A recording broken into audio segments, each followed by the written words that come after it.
आज मानव विकासको जुन अवस्थामा आइपुगेको छ त्यहाँ यस्तो लाग्दछ अब उसका लागि केही पनि असम्भव रहेन।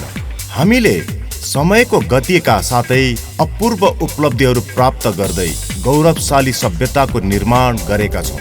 विश्व सञ्चार एवं प्रविधिले एउटा यस्तो दुनियाँ बनाइदिएको छ जुन कुनै बेला केवल हाम्रो कल्पनामा मात्र हुन्थ्यो। अब विश्व एउटा गाउँ समान बन्न पुगेको छ। प्रत्येक दिन हामी असम्भवलाई सम्भव गर्दै एउटा यस्तो दुनियाँ बनाउँदै गइरहेका छौँ जसको कुनै सीमा छैन। यस्तो दुनियाँ जसमा कुनै पनि कुराले हाम्रो इच्छाहरूलाई सीमामा बाँध्न सक्दैन। यसमा पनि हाम्रो विकासको दौड अझै समाप्त भइसकेको छैन। वास्तवमा हाम्रो लक्ष्य के हो? के हामीले विकासको यस दौडमा स्वयंलाई त भुलेका छैनौँ? प्राचीन कालदेखि नै मानिसहरू आफू स्वयंको परिचय के हो भन्ने एक सरल सत्यको खोज वा अनुसन्धानमा लागिरहेका छन्। एक शाश्वत सत्य, म को हुँ।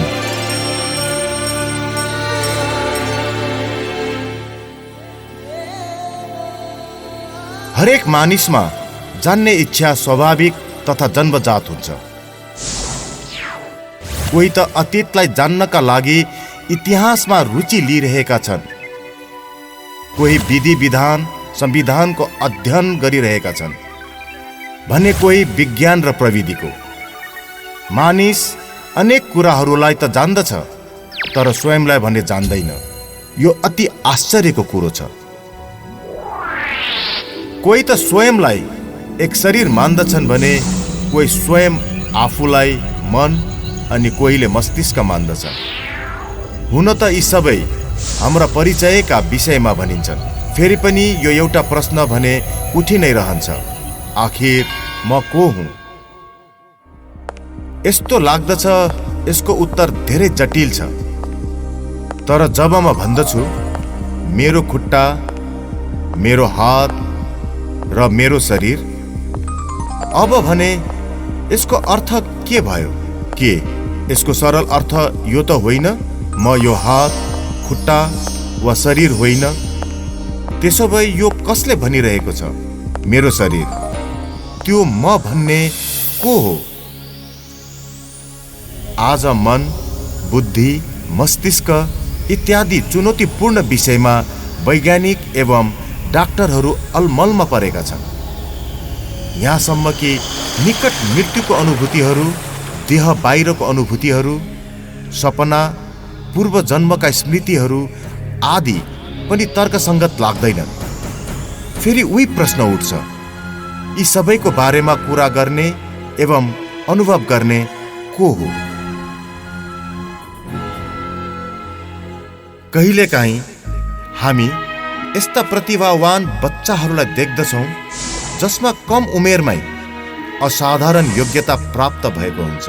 के हामीले कहिले यस्ता अद्भुत घटनाहरूका बारेमा सोच्ने गरेका छौँ?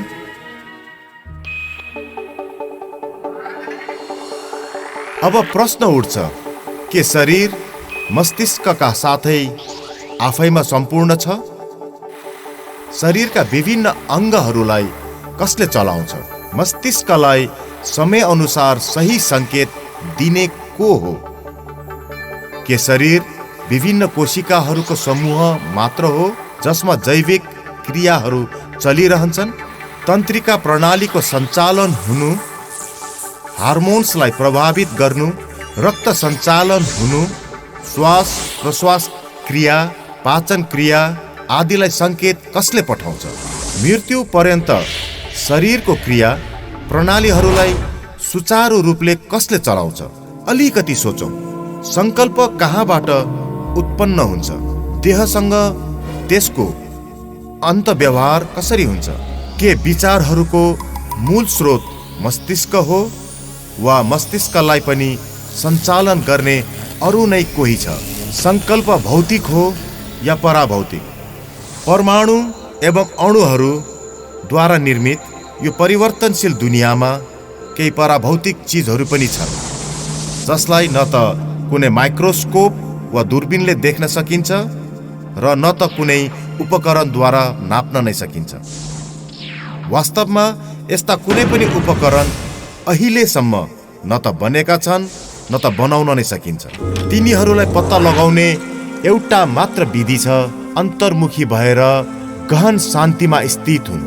आउनुहोस्, अब हामी एउटा अनुपम यात्रा प्रारम्भ गरौँ र स्वयंका विषयमा त्यो सनातन सत्यलाई पत्ता लगाऊं, जसद्वारा म को हुँ भन्ने बारेमा पूरा ज्ञान एवं अनुभव प्राप्त हुन सकोस्।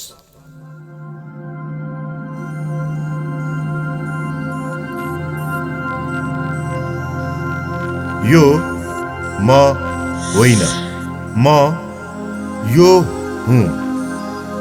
म एक आत्मा हुँ, एक अति सूक्ष्म, अविभाज्य र अविनाशी चेतन दिव्य प्रकाश बिन्दु रूप हुँ। एक पराभौतिक सत्ता हुँ। जबसम्म म आत्मा यो देहमा हुन्छु तबसम्म भनिन्छ यो शरीर जीवित छ। जब आत्मा शरीरबाट निस्कन्छ तब शरीर सब बन्न पुग्छ। यस घटनालाई नै मृत्यु भनिन्छ। तर फेरि पनि आत्मा त अजर अमर अविनाशी छ, त्यो सदैव जीवित छ। आत्मालाई नै प्राण भनिन्छ। आत्मा नै प्राण ऊर्जा हो। म आत्माले सोच्दछु, निर्णय गर्दछु र शरीरद्वारा जानेर वा नजानिकन गरिएका सबै कर्महरूको म नै जिम्मेवार हुँ। म आत्मामा नै सबै संस्कार समाहित छन् तथा ममा नै स्मृतिहरू भरिएका छन्। हो, म नै आत्मा हुँ र आत्मा नै त्यो हो जो म हुँ। हामी प्राय भन्ने गर्छौँ मेरो आत्मा, तिम्रो आत्मा आदि। यसको सट्टा म आत्मा यो शरीरको मालिक हुँ भन्नु उचित हुनेछ, किनकि तपाईँ आत्मा हुनुहुन्छ र जो तपाईँको हो त्यो शरीर हो। आकारमा म आत्मा अति सूक्ष्म छु, म अविभाज्य छु। कुनै शस्त्रले मलाई काट्न सक्दैन, आगोले मलाई जलाउन सक्दैन, हावाले मलाई उडाउन सक्दैन र पानीले मलाई भिजाउन सक्दैन। कुनै पनि भौतिक पदार्थले म आत्माको पथलाई रोक्न सक्दैन। म आत्मा अविनाशी हुँ र मेरो अस्तित्व सनातन छ। म मस्तिष्कका बीचमा भ्रिकुटीको मध्य भागमा स्थित छु। यही विराजमान भएर म आत्माले शरीरका सबै इन्द्रियहरूलाई मस्तिष्कद्वारा सञ्चालन गर्दछु। म सूक्ष्म प्रकाश पुञ्जमा नै अनगिन्ती प्रक्रियाहरू चलिरहन्छन्। ममा नै देहका विभिन्न अङ्गहरूको सञ्चालन, मानसिक चिन्तनदेखि लिएर आफ्नो भविष्यको भाग्य निर्धारणसम्मका कुरा समावेश भएका हुन्छन्।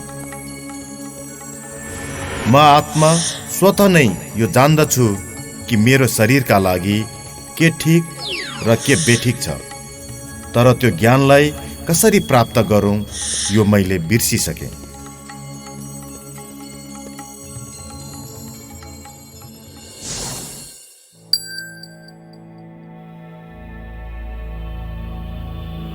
जब आत्मा शरीरमा स्थित हुन्छ तब यी तीन आन्तरिक शक्तिहरूद्वारा कार्य गर्दछ।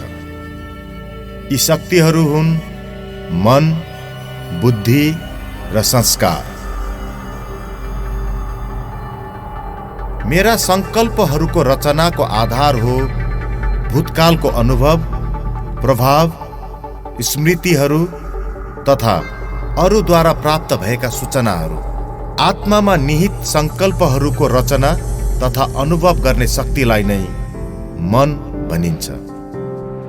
कहिलेकाहीँ यस्ता विचार मनमा प्रकट हुन्छन् जसबारे हामीलाई थाहा हुँदैन र ती विचारहरू निरन्तर चलि नै रहन्छन्। यो कसरी हुन्छ? यसको कारण हो अवचेतन मनमा सञ्चित रहेका पूर्व कर्महरूका सुसुप्त स्मृतिहरू, मनमा उठ्ने सङ्कल्पहरूका स्वरूप जस्तो पनि हुन सक्छन्। जसरी राम्रो वा नराम्रो, समर्थ वा व्यर्थ, सकारात्मक वा नकारात्मक, सङ्कल्प एक विचार पनि हुन सक्छ। प्राय गरी सङ्कल्पले हामीलाई केही गर्ने निर्देश दिइरहेको हुन्छ।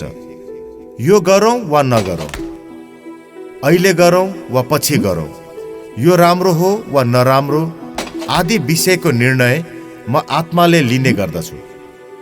सङ्कल्पहरूलाई निरीक्षण गर्ने तथा निर्णय गर्ने आत्माको यस क्षमतालाई नै बुद्धि भनिन्छ। म आत्मा निर्णयका आधारमा कर्म गर्दछु। कर्मले आत्मामा आफ्नो छाप छोड्दछ, फेरि त्यसको प्रभाव विचार शैलीमा पर्दछ। यसैलाई संस्कार भनिन्छ।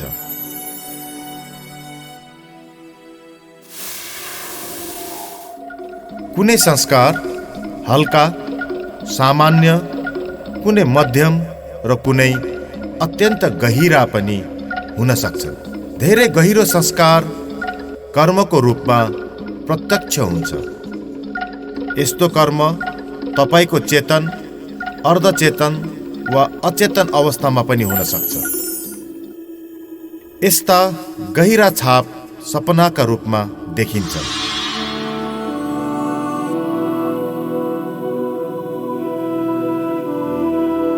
कुनै व्यक्तिका सपनाको आधार उस व्यक्तिद्वारा कुनै समयमा गरिएको कर्मद्वारा छोडिएको छाप हो। उदाहरणका लागि भनौँ, कुनै बेला कुनै व्यक्तिले अरू नै कसैलाई कुकुरले टोक्दै गरेको देखेको थियो वा कुनै बेला उसैलाई नै कुकुरले टोकेको थियो भने त्यो व्यक्ति कुकुरलाई देख्ने बित्तिकै भयभीत भइहाल्छ। यसै प्रकार जसले कुनै बेला कसैलाई डुब्दै गरेको देखेको छ वा पानीबाट कुनै दुःखदायी अनुभूति गरेको छ भने पानीलाई देख्ने बित्तिकै ऊ डराउँदछ। यसरी एक अनौठो भय विकसित हुन्छ। गहिरो गरी छापिएका यस्ता प्रभाव धेरै शक्तिशाली र तीव्र हुन्छन्। बारम्बार गरिने कार्यहरूका कारण यस्ता प्रभाव पर्ने गर्छ। यस्तो व्यक्ति जो आफूभित्र नकारात्मक संस्कारको उत्पत्ति गर्दछ वा त्यसको जरालाई भित्रैसम्म पस्न दिन्छ, यस्तो व्यक्तिले न केवल स्वयंलाई नोक्सान पुर्याउँछ अपितु समाज एवं विश्वमा नकारात्मकता फैलाउने माध्यम बन्न पुग्छ। यसरी नै सकारात्मक गुण वा संस्कारलाई स्वयंभित्र वृद्धि गराउने व्यक्तिले केवल आफ्नो मात्रै भलो गर्दैन, ऊ समाज एवं विश्वका लागि मूल्यवान सम्पत्ति बन्न पुग्दछ।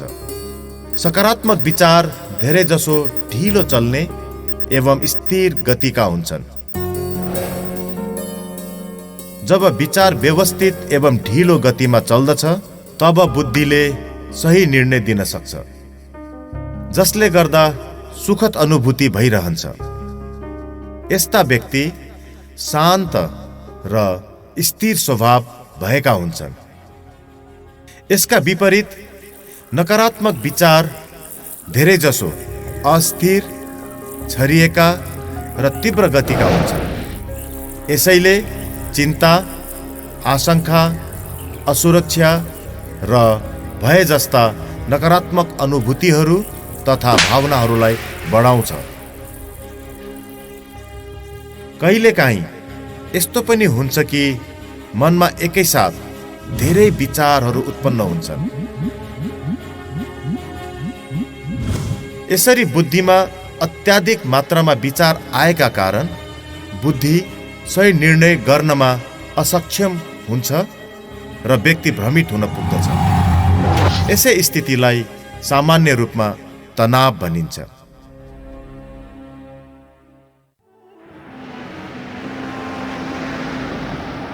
एउटा कार र एउटा ड्राइभरको उदाहरण उपयोगी हुन्छ। यदि तपाईँ आफ्नो शरीरलाई एउटा कार मान्नुहुन्छ भने तपाईँ आत्मा यसको ड्राइभर हुनुहुन्छ। जसरी ड्राइभरले एउटा कारलाई मोड्दछ, घुमाउँछ वा रोक्छ, त्यसै गरी आत्माले शरीरका विभिन्न गतिविधिहरू गर्दछ। जतिसुकै राम्रा गाडी भए पनि ड्राइभर बिना त्यो गाडी चल्न सक्दैन।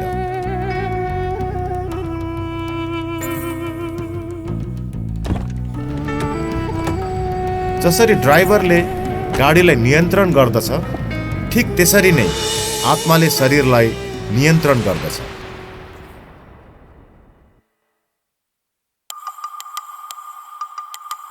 म नै त्यो हुँ जो गला, मुख र जिब्रोको उपयोग गरेर बोल्दछु। मेरो निर्देशनमा नै खाने र पिउने क्रियाहरू चल्दछन्। यसरी नै म आत्मा कानद्वारा सुनेर आवाजलाई ग्रहण गर्दछु।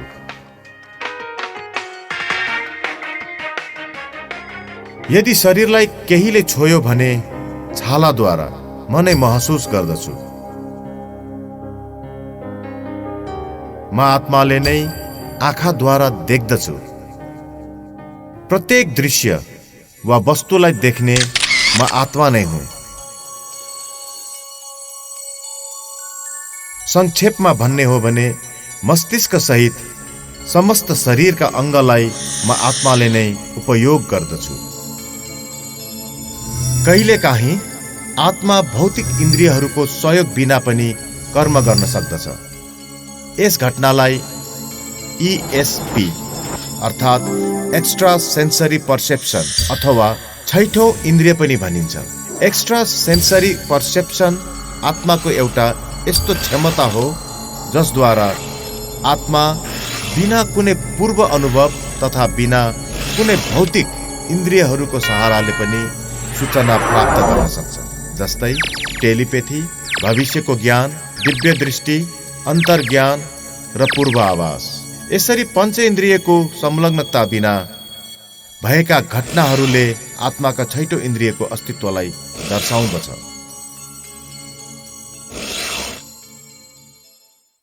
अब प्रश्न यो छ, मैले स्वयंलाई आत्माको रूपमा कसरी अनुभव गर्ने? यो अनुभूतिहरू कस्तो हुन्छ?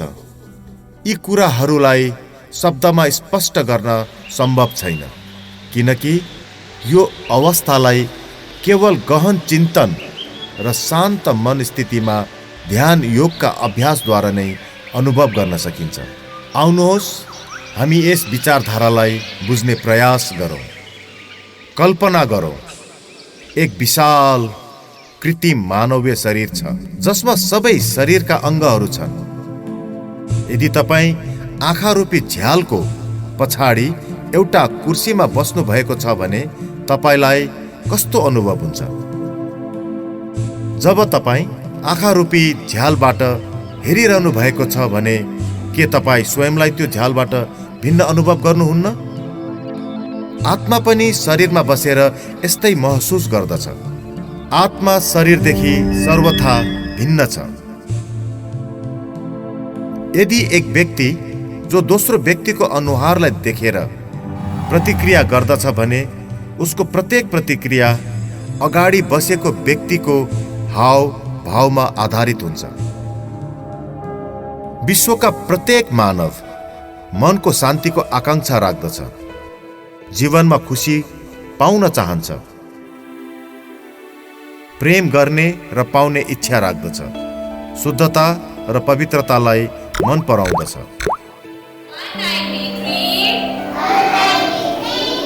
हरेक मानव जन्मदेखि नै आफ्नो रुचिको क्षेत्रमा आफ्नो मानसिक क्षमतालाई अभिवृद्धि गर्न चाहन्छ र धेरैभन्दा धेरै ज्ञान पाउन चाहन्छ र उत्तम मानसिक क्षमता अनि शक्ति प्राप्त गर्न चाहन्छ। एक अबोध बालक आत्माका यिनै मूल गुणहरूका स्वरूप हुन्छन्। मेरा मूलभूत 7 गुणहरू छन्: ज्ञान, प्रेम, शान्ति, सुख, पवित्रता, आनन्द र शक्ति।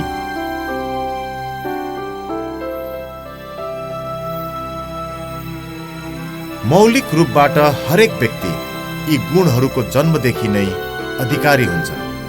यी 7वटा दिव्य गुणहरूको स्वरूप हुन्।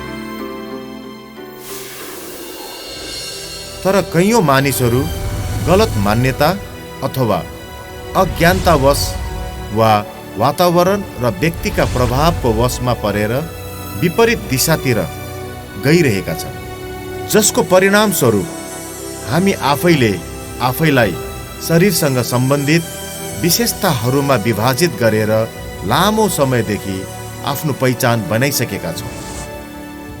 अब अहिले यो वास्तविकतालाई बुझ्ने समय भएको छ। हामी सबै आत्माको स्वरूपमा यी शारीरिक सीमाहरूभन्दा पर छौँ। साथै मूल रूपमा हामी यी विशिष्ट दिव्य गुणहरूबाट सम्पन्न आत्माहरू हौँ।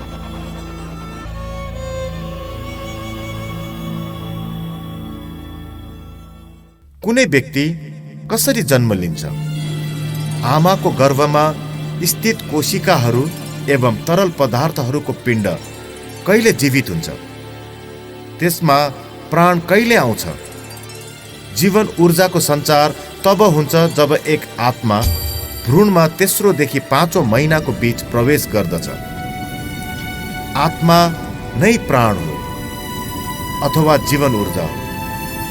शरीरका सबै आन्तरिक तथा बाह्य विशेषताहरू, हरेक अङ्गको बनावट, यहाँसम्म कि डीएनए तथा औँलाहरूको छापका आधार, आत्मामा सञ्चित विशेषताहरू र संस्कार आत्माद्वारा नै प्रभावित हुन्छ। अर्को शब्दमा भन्ने हो भने म आत्माले नै आफ्नो शरीरको बनावटको निर्धारण आफ्नो विचार, मन स्थिति र कर्मद्वारा निर्धारण गर्दछ। सामान्यतया आत्मा नयाँ शरीरमा प्रवेश गरेपछि पहिलेको जन्मको अनुभव, स्मृति र घटनाहरूलाई प्राय भुल्दछ। फेरि पनि केही उदाहरणहरू यस्ता छन्। जब कुनै व्यक्तिले आफ्नो पूर्व जन्मका कहानीहरू सुनाउँछन्, त्यसलाई जाँच गर्दा सत्य र यथार्थ पाइएको छ। प्राय गरेर हामी साना शिशुहरूलाई बिना कुनै कारण हाँस्दै वा रोँदै गरेको देख्दछौँ। यसको मुख्य कारण पूर्व जन्मका स्मृतिहरू नै हुने गर्दछन्। अब मृत्यु के हो?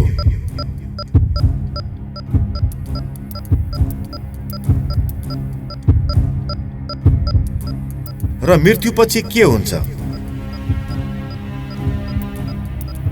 एक जीवित व्यक्ति निर्जीव कसरी बन्दछ? मृत्यु त्यो अवस्था हो जब आत्माले शरीरलाई त्याग गर्दछ।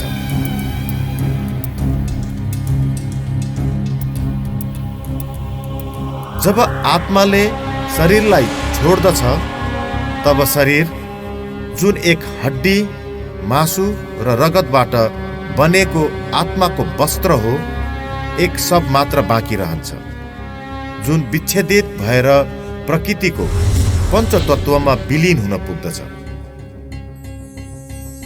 आफ्नो पुरानो शरीरलाई छोडेर आत्मा अर्को माताको गर्भमा प्रवेश गर्दछ। मनुष्य आत्मा पशु योनिमा जाँदैन। जसरी स्याउको बीजबाट कहिले पनि सुन्तलाको बिरुवा उम्रदैन, ठीक यसरी नै मनुष्य आत्मा सदैव मनुष्य शरीर नै धारण गर्दछ। आत्माले जब नयाँ शरीर धारण गर्दछ, तब ऊ आफ्ना नयाँ मित्र सम्बन्धी र आफ्नो एक नयाँ परिचय बनाउँदछ। जसरी कुनै नाटकमा एउटा कलाकारले आफू सुहाउँदो वस्त्र लगाएर एउटा निर्धारित समयसम्म आफ्नो अभिनय पुरा गर्दछ, त्यसरी नै यो विश्व रङ्गमञ्चमा आत्माले पनि एउटा कलाकारले जस्तै निर्धारित समयसम्म अभिनय गर्दछ।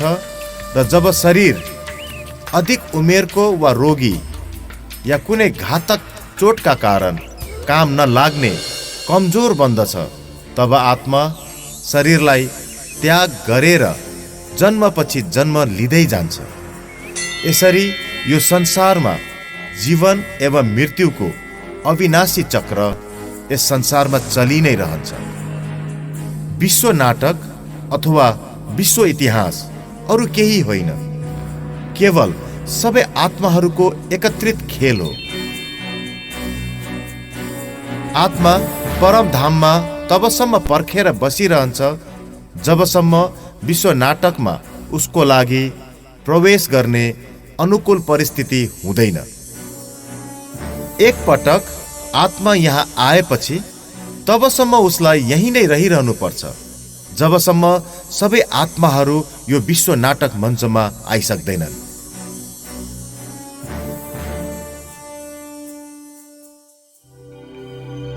कर्मको सिद्धान्त मनुष्य मात्रको अस्तित्वलाई बनाइराख्नका लागि हुन्छ। हामीलाई कर्मको फल प्राप्त भएर नै छाड्दछ। यही कर्मको नियम हो। कुन आत्मा कुन गर्भमा प्रवेश गर्दछ भन्ने कसरी निर्धारित हुन्छ? उसको शरीर पुरुषको हुन्छ कि नारीको, र त्यो आत्मा विश्वको कुन कुनामा जन्म लिन्छ? यस्ता अनेकौं प्रश्नले हामीलाई सही उत्तरको खोजका लागि विवश गरिदिन्छन्। हामी यहाँ किन छौँ? मैले किन यहाँ जन्म लिएँ र उसले त्यहाँ किन? म यस प्रकारको छु र ऊ त्यस प्रकारको किन छ? यी सबै घटनाहरू यसरी किन हुन्छन्? के कोही छ जसले यो घटना यसरी नै घटित हुनुपर्छ भनेर लेख्दछ? हरेक कर्मको फल भोग्नै पर्दछ, चाहे यही जन्ममा होस् वा अरू कुनै जन्ममा। र उत्तर केवल यही अविनाशी सत्यमा निहित छ, जो म गर्दछु त्यसै अनुसार पाउँदछु। यो सबै बिना कुनै पक्षपात हुन जान्छ। यही कर्मको नियम हो अथवा क्रिया र प्रतिक्रियाको सिद्धान्त। विश्वको कुनै पनि नियम बदलिन सक्छ, तर यो कहिल्यै बदलिँदैन। कुन चाहिँ कर्म ठिक छ र कुन चाहिँ गलत छ भन्ने कुराको हामीलाई सही ज्ञान हुनु पर्दछ। हामीले प्रत्येक कर्म यो बुझेर गर्नुपर्छ। हामीले गरेको कर्मबाट आफूमा, समाजमा र पर्यावरणमा कस्तो प्रभाव पर्दछ?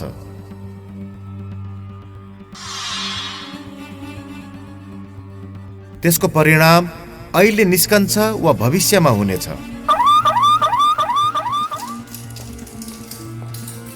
त्यसको फल राम्रो हुन्छ वा खराब। प्रत्येक कर्मको फल अवश्य मिलेरै छोड्दछ। यसैले प्रत्येक कर्म गर्नुभन्दा पहिले अलिकति सोचौं र गरौं। जुन मानिसले कर्मको सिद्धान्तलाई जान्दैन, ऊ वर्तमानका घटनालाई हेरेर निष्कर्ष निकाल्दछ।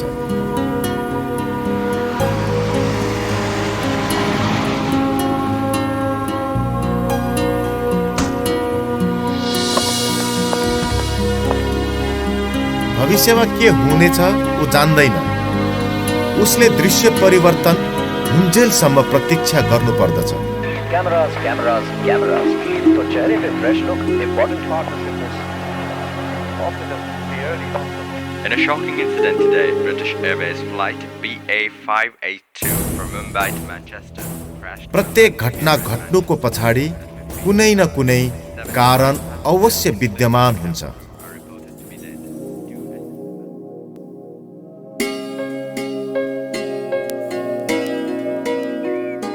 मेरो भविष्य यस समयमा गरिएको कर्ममा निर्भर छ।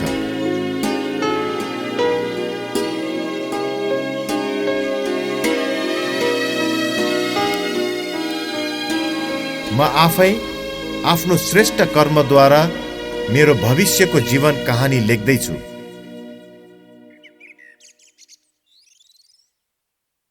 तपाई जस्तो रोप्नुहुन्छ त्यस्तै फल प्राप्त गर्नुहुन्छ। प्रकृति कति अद्भुत छ। यो संसारमा करोडौं मानिसहरू छन्, तर पनि प्रत्येक व्यक्तिको औंलाहरूको छाप अलग अलग छन्। कुनै पनि दुई डिएनए एक समान हुँदैनन्। हामी देख्छौँ कुनै पनि दुई व्यक्ति एउटै जस्तो हुँदैनन्। यो यस्तो यसैले हुन्छ किनकि कुनै पनि दुई आत्माहरू एक समान हुँदैनन्। उनीहरूमा केवल यति मात्र समानता छ कि दुवै एक अविनाशी ज्योति बिन्दु हुन्।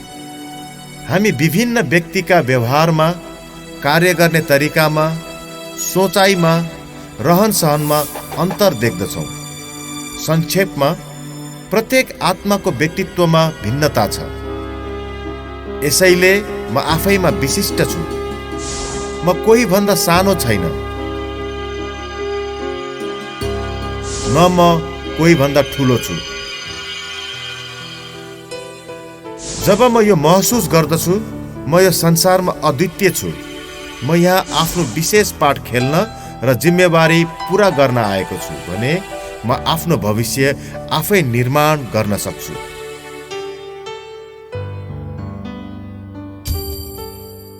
म आत्मा जो अति सूक्ष्म दिव्य ज्योति बिन्दु हुँ। यो शरीर र संसार जसमा म रहन्छु आपसमा एक अर्कासँग सूक्ष्म, अदृश्य र भावनात्मक सम्बन्धले जोडिएको छ। मेरो प्रत्येक विचार, आचरण, शब्द र कार्यले मलाई र सारा विश्वलाई प्रभावित गर्दछ। मानवीय संवेदनाहरूले प्रकृति र अन्य प्राणीहरूमा प्रभाव पार्दछ। बरु उनीहरूमा भावनात्मक बन्धन रहेको हुन्छ। अतः संसारमा सबैप्रति शुभ एवं कल्याणकारी भावनाहरूलाई वितरण गर्नु हाम्रो कर्तव्य हुन जान्छ।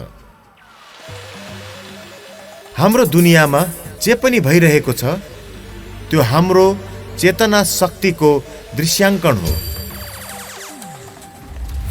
संक्षेपमा यो भन्न सकिन्छ, देहभानका प्रभावमा गरिएका कुनै पनि कर्म संकुचित र आध्यात्मिक शक्ति विहीन हुन्छन्। ता कर्मबाट क्रोध, घृणा, ईर्ष्या, लोभ जस्ता समवेदनाहरू उत्पन्न हुन्छन्, जसबाट समाजमा विरोध, सङ्घर्ष, अन्याय एवं दुःख कष्ट फैलिन्छ।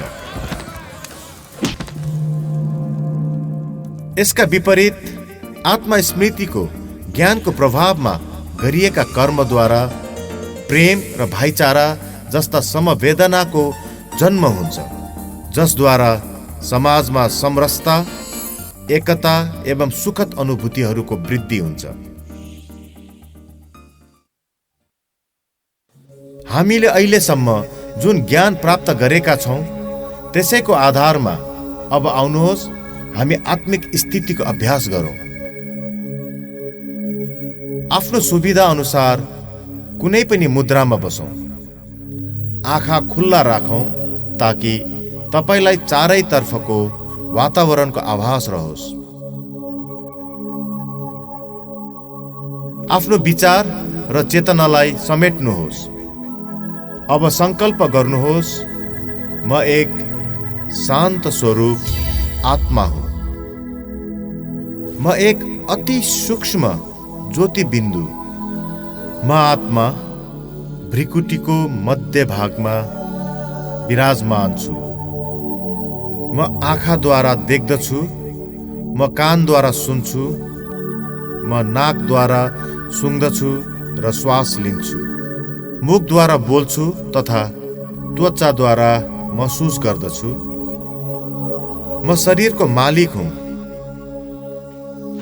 म मेरो शरीर भन्दा अलग छु। म नै आफ्नो विचारको रचयिता तथा शासक हुँ।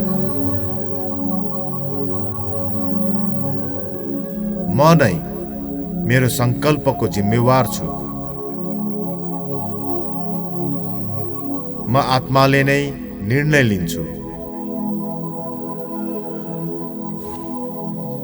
म आफ्नो कर्मको लागि जिम्मेवार छु। म सचेत रहेर कर्म गर्ने हुँ।